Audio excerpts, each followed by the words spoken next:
It's time for the final edition of our mini-series on the Disciplined Trader, written by Mark Douglas. Ever told yourself I just need to be more disciplined and still made the same mistakes? It's not your rules that are broken, it's your self-image. Today, we're building the mental framework of a consistently disciplined trader.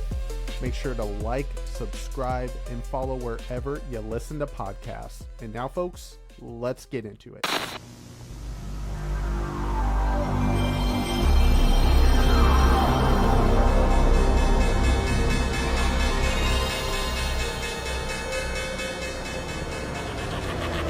No, Frieza! Don't do it! Go, go! You're watching Stonkcast. Welcome back to Stonkcast, the market show for the average Joe. Whether you're a diamond-handed degenerate looking for the next 500% play, or a more conservative swing trader or investor, we've got you covered. We tackle the latest market news, give our 2 cents, and maybe, just maybe, help you make some money along the way. I'm your host, as always, Brandon Shar. Welcome back, folks. And today we have our 5th and final piece of the Disciplined Trader series, written by Mark Douglas. If you haven't already, make sure to check out parts 1 through 4, which are up on the channel. But today we are putting a bow on it and really breaking down what does it mean to have a identity that aligns with the overall market, because that is important in order to survive in the market environment. So let's get right into it. So the Disciplined Trader, as always, written by Mark Douglas. If you haven't, make sure to get a copy of this. This is a fantastic book. Highly recommend it. He also wrote Trading in the Zone, which is another fantastic book as well. So, Becoming a Disciplined Trader, Part 5. The big question here, are you still struggling with discipline? I would say that most traders, if they're being honest, would answer that and say, yeah, I am. I think that discipline is one of the hardest things for people in the market, especially short-term active traders, right, who are making constant decisions. It is the hardest thing to get a grip on. You know, I think anybody can come up with a system, build an edge, whether it's support resistance plays or breakouts. You can find plenty of ideas for trades on YouTube, really anywhere. But the discipline thing, that's a whole nother ballgame. This quote from Mark Douglas is fantastic. Most traders are drawn to the market because they want to be right. That need is what causes the most damage. So most people come to the market and they're not thinking about their process, right? They're not coming in saying, man, I can't wait to execute flawlessly this plan that I put together. I can't wait to be so consistent. If your buddy told you he was getting in the market and he was telling you that, you'd probably look at him weird, because most people don't think that way when they come into the market. What are they thinking about? How much money they're going to make, right? How accurate their strategy is. I mean, there's plenty of scam artists online, pitching various trading strategies and claiming, I got an 85, 90% win rate. Everyone's so focused on being right. But as Mark Douglas says, right, that's what causes the most damage. Most traders see discipline as something to force. They see it as something that you need to white knuckle, have enough willpower. And trust me, from 5 years of experience, that doesn't work. I can't tell you how many times I've told myself, I'm not going to make that mistake again. I'm not going to make that impulsive move again, or hop into this trade without a plan, or give in to FOMO, and I'm just going to white knuckle discipline. It doesn't work. It doesn't work. And part of the reason why it doesn't work is because you need it to actually be a part of you. It has to be in your identity. It can't just simply be, discipline can't just be this thing that you just slap on, right? It has to be a part of you. The real key is identity alignment, right? If you see yourself as impulsive, you will sabotage even good setups. It's very true. If you see yourself as an individual who is a bit of a degenerate, you're going to be inclined to make degenerate decisions in the market. It's going to happen, right? How do you view yourself? That is a big part, that identity piece, right? It's a big part in how you will actually, manifest ideas, I guess is what I'm trying to say, in the market. So identity has to be above willpower. It has to be greater than willpower. You create your results, not the market, right? What Mark Douglas is essentially saying here is your process, what you put together, that's what's, going to make the results, not necessarily the market, right? It's all on you. There's nobody over your shoulder, unless you're in a prop firm. There's nobody over your shoulder telling you what to do. It's entirely up to you. You create your results. Real change starts with identity ownership. Discipline isn't forced. It's embodied. Like I was saying, discipline isn't something you just force on, at the last moment, like, oh, I'm going to be disciplined for this one. It doesn't work that way. You have to embody it, right? So real change starts with identity ownership. Your beliefs about who you are define how you act under pressure. It's so true. How you view yourself really comes out in certain moments, and that's really true in life with anything. If you're a disciplined person, it's going to show when you're under pressure. If you're a lazy person, it's going to show. We reflect every single day what we believe about ourselves by the way we handle ourselves, right? And so it's no different when applying it to trading. Repetition builds identity, especially after the trade, not before. You don't rise to the level of your plan. You fall to the level of your habits. So really, it's got to start with good habits. And another book I would, recommend beyond the disciplined trader, really just for life, would be Atomic Habits, written by James Clear. Very well-known book, very well written. Love that book. And, James Clear does an amazing job of kind of laying out some of the same concepts, funny enough, that Mark Douglas applies to trading, such as the identity piece, right? You're not, I think James Clear says something like, you're not painting a picture, you are an artist, right? That's the concept, is that it's how you view yourself. And so when it comes to the market, you have to not just make a disciplined trade, you are a disciplined trader, right? That's the difference from a mentality standpoint. So daily habits reinforce belief. The best traders think in terms of probabilities. They have learned to believe that anything can happen. This is a key piece here.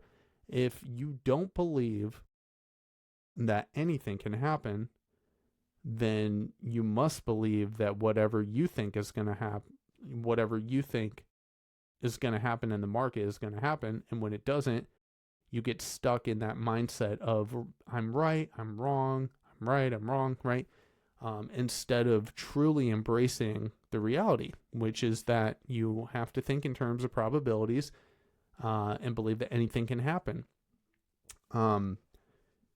Daily habits that build discipline is really what you need to be successful in the market. You need those daily habits. Over time, those are going to help build your identity. If you're somebody who gets up every morning and goes to the gym, then you're the type of individual over time that just becomes a part of you, right? I'm the type of person who gets up and works out.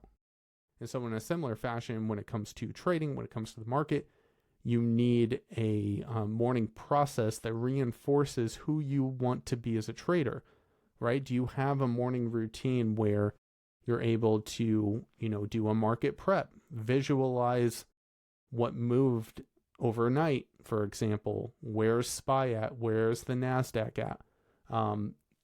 Making sure that you have a process in the morning helps you reinforce your preparedness for the market, not necessarily the outcome. Post-trade reflection too. What did I do well? Was I emotional, right? And when you journal, you are literally rewriting your trading identity, right? So if you're not currently using a trading journal, I highly recommend that. Whether it's pen and paper, whether it's there's various services out there. I personally use something called Edgewonk, an amazing platform where I can tag trades with, my emotional state for that particular trade and other custom statistics. And then, at the end of the day, I make a practice of putting in, how was I feeling during that day? What was impacting me, right? And so in that fashion, I'm building into my identity. Hey, I'm the kind of trader that doesn't just put trades on, takes them off, and doesn't think about it. No, I do a post-trade reflection. S&B Capital would call it their report card, right? That they do at the end of the day. So that's how I view it. And it's building those little daily habits, doing them consistently. It becomes a part of your identity. I like the comparison of, various athletes, right? For example, Michael Phelps, right? When he was in the Olympics, I mean, that dude was eating an insane amount of calories, right? Every single day to be in the shape that he needed to be in. When it came to his training schedule, he was in the pool working on Sundays when all of his competition was, taking it easy. He literally built into his identity with repetition, with daily habits, what type of swimmer he wanted to be. And we all know, the results that came from that, obviously. So, mental rehearsal builds consistency. So we need to develop a mental structure that is consistent with the characteristics of the market environment. So again, the market is a very fluid environment. It's not static. So we need to make sure that we are thinking, for example, in probabilities, right? We can't have a static mindset when it comes to the market.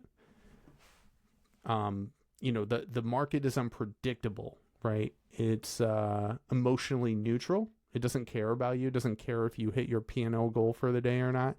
It could care less. It's full of randomness and probability, and it's often illogical or irrational in the short term, right?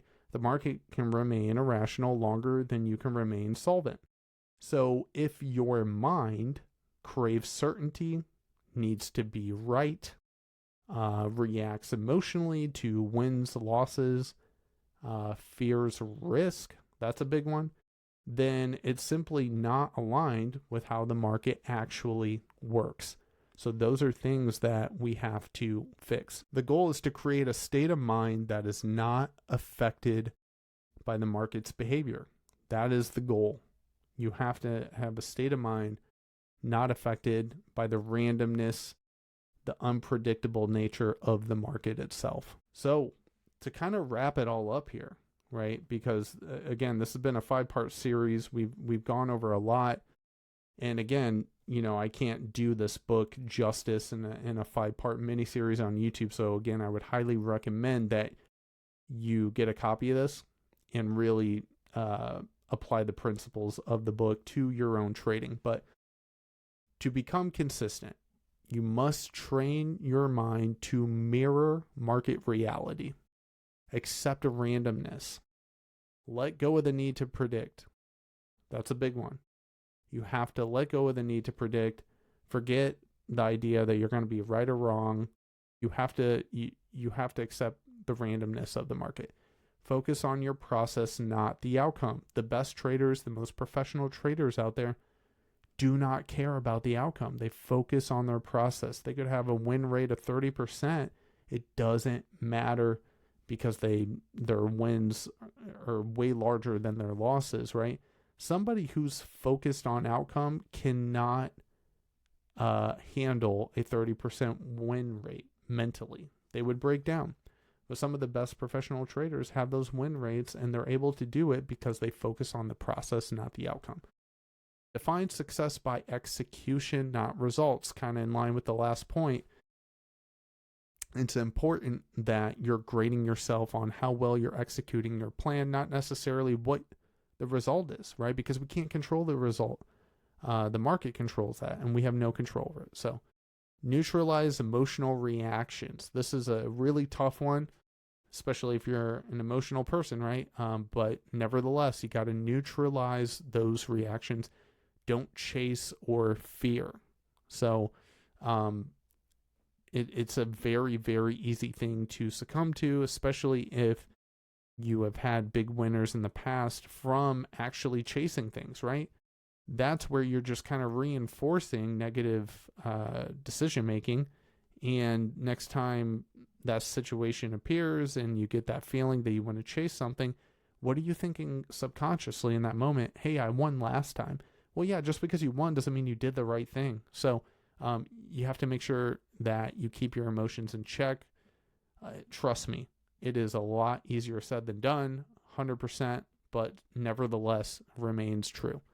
This mental structure makes it possible to act consistently regardless of wins or losses, which is the foundation of a disciplined trader, right?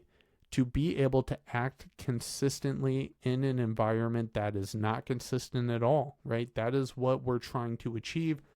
That is the entire purpose of Mark Douglas's book, The Disciplined Trader. It's the foundation of being a disciplined trader, being able to act consistently. That is the challenge that we run into every single day. And, that's why trading is unlike anything else. It's part of the reason why it's one of my biggest passions, because of the fact that it's so unlike anything else. You have to have an entirely different mindset when dealing with the market. So folks, that is it for this mini series. I truly, truly hope that you have enjoyed this. Again, if you haven't seen any of the other parts, part 1 through 4, they are up on the YouTube channel. Let me know what your thoughts are on this entire series, really. What is the biggest struggle for you when it comes to being in the market? We also have another mini series that we did on the Intelligent Investor written by Benjamin Graham, so make sure to check that one out as well. Thanks as always for the support. Share this with somebody who's getting involved in the markets, especially early on. The mental game, I think, is almost more important than figuring out your edge, figuring out what your trading style is. If I could do everything over again, I would have focused on this before I started learning about, moving averages and various indicators. So, I hope you have enjoyed this.